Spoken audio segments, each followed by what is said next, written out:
Welcome back to Dead Good Book Reviews. I'm Judith and you're watching another episode of Overbooked here on the channel. This is the series where I talk about every single book on my shelves because sometimes you own one book in a series and it means you have to make a video on 3 very different books. Today we are talking about Ashley Poston's Once Upon a Con series.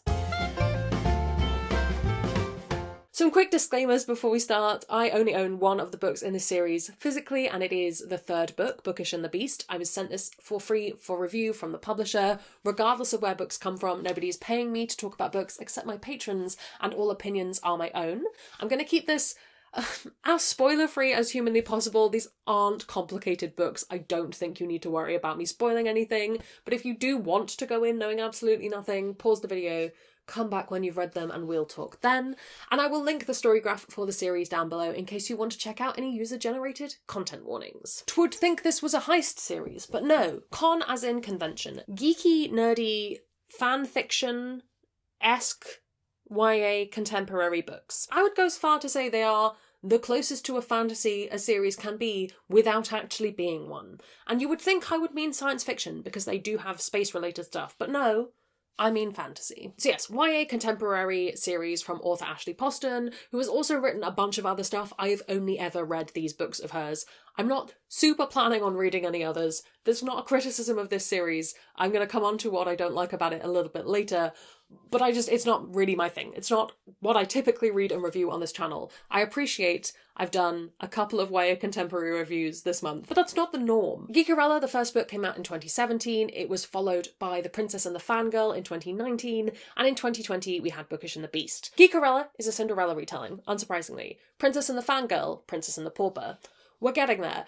Bookish and the Beast, unsurprisingly, Beauty and the Beast. All fairy tale retellings set in the modern day, all of them set in a world where we have this science fiction property that is kind of the equivalent of a Star Trek, Star Wars, but much more niche, is kind of the crux of it. Possibly more in the niche of kind of Firefly levels of fandom, but if they were putting on a whole new series of Firefly and recasting it and the fandom was getting kind of rabid again. That's the energy these books have. So Cinderella, we have a kind of ordinary girl, and the Prince Charming equivalent is a guy who has just been cast as the main character in the new series, or one of the main characters. Following that, we have Princess and the Fangirl, where we have a sapphic pairing, and we have the princess character plays a kind of space princess in the series, and the fangirl is a fangirl, somebody who enjoys the series, and they both meet at a convention, and one of them has to impersonate the other, and it's unsurprising. And Bookish and the Beast is the one that is most distant from the other two, where we have one of the bad boys of the cast of the show being sequestered in a small town, and our main character meets him and has to organise his library. You get where it's going.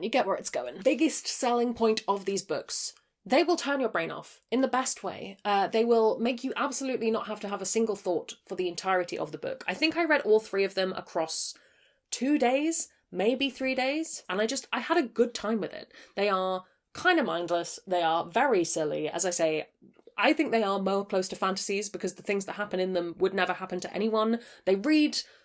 When I say they read like fan fiction, I mean in terms of pacing and plot, not necessarily in terms of writing quality, because that varies greatly in fan fiction, as we all know. They're just enjoyable, fun, silly books, and I think that is a huge selling point. I often talk on this channel about the wonderful, comforting, familiar, easy reads. It's one of the things I really enjoy, and this is one of them. It's a good time. I also really like the way this book embraces fandom and the nature of fandom. I don't necessarily think it is 100% a accurate depiction of this kind of thing, especially things that are easy to research, such as cosplay contests. Particularly book 1 has a lot to do with a cosplay contest that isn't exactly how I understand cosplay contests to work. But if we're charitable and say that the one at this con works differently for reasons, then I guess we can handwave it. I think that's probably the main takeaway. If you are able to handwave things, if you are a person who can read a book and handwave pretty much everything that you would need to handwave for something to work out to a happily ever after, this is a series for you. I like that there's a lot of queer representation in these books. Book 2 is sapphic. There is a lot of general understanding that fandom spaces are pretty queer quite often,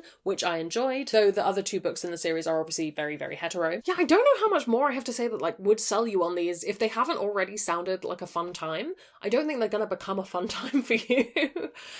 In terms of my favourites, I think that Princess and the Fangirl was the most fun to read for me personally. I think Geekerella is good. However, Princess and the Fangirl was the one that really captured my attention, possibly because it is so condensed into a convention weekend, where the other books are a little bit more drawn out. I think Bookish and the Beast, unfortunately for it being the one that I own, is my least favourite. I found the main character to be sort of blah, and the love interest to be a bit of an annoyance, but I get that he's trying to be the kind of Beast character, so maybe that makes sense. Overall, just not my favourite, but however, that also might be a product of which fairy tales I enjoy the most. I will also say that I haven't read all of the little half stories that come in between. I've not read them, I can't comment on them. If you have read them and you like them or really dislike them, do let me know. Are these groundbreaking literature? No, absolutely not. Are they trying to be or claiming to be?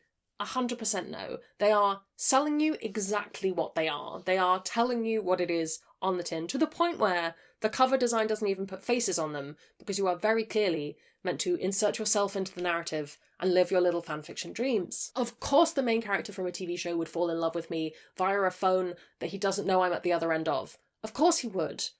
I'm the faceless heroine. Other things to read if you enjoyed these. I don't read a lot of contemporary, as I've said before. It's not really my thing. I particularly don't tend to read this kind of thing. I guess the equivalent in my things I have read is probably The Princess Diaries in terms of level of suspension of reality that is required to read these books. I loved The Princess Diaries when I was a kid. It is my YA contemporary thing that I will hold on to forever. But if you have any other recommendations that are slightly more up to date, perhaps, please do put them down in the comments below. Equally, if you've read any of Ashley Poston's other stuff and you really recommend it, I would love to hear from you. Have you read these? Do you have plans to? Are there any books you read to turn your brain off? Let me know down in the comments below. While you're commenting, if you haven't already, please do subscribe. It makes me feel loved and appreciated. You can also come hang out on Discord, where we have chill chats about books. I'd like to say an enormous thank you to all the ghosts who haunt me over on Patreon. They support the channel and in return get early access to videos, bonus content, live streams, and more. If you'd like to join their number, that's linked below as well. Thank you so much to you for watching. That's all from me, and I will see you in the next one. There's gonna be some bloopers now. Today we are talking about Ashley Poston's Once I had it up so I could check the update. I also really like the, especially for 27, but maybe let's be charitable and say the one at this con works in a... No.